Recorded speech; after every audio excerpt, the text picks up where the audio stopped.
Ka rea no kia oti te whawhai a ngā iwi mō ngā pāmu Crayfa. Kei te whakahe ngā iwi i te whakaaro o te kāwanatanga, kia riro mā ngā haina mana pea e hoko. Hei tā ngā iwi me noho tonu te mana o te whenua o aua pāmu ki roto o Aotearoa. Ngā hipi o te tarahiti o Tiroa me te hape.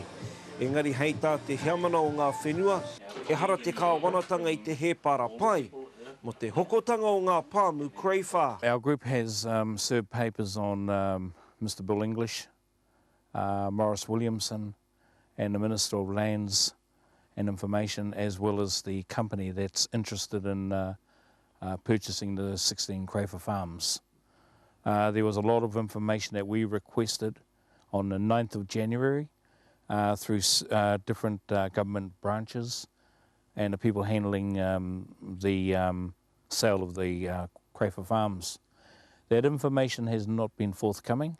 Whā te kau o rau te wāhanga ki ngā iwi I roto I te rōpū e tono ana mō ngā pāmu Crayfa, e waru mano heketea te rahi o aua pāmu katoa. Ko tahi rau whitu te kau miliona tāra te rahi o tā rātau tono, kei raro I te whakatōpūtanga o whai.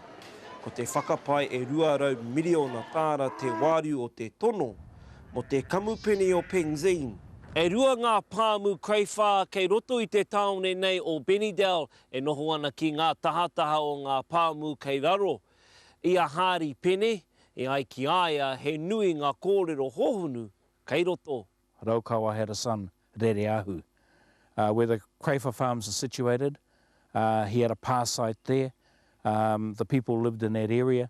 The place was called Ngā Herenga. It is our one opportunity as iwi to have our lands back, and really a tono to them to ask that we be allowed that opportunity. Engari ai ki te Premier John Key, ko tahi au rau noiho o ngā whenua pāmu, kei roto I ngā ringaringa o ngā kamupene, Tarawāhi. Potaka maipi, te karere.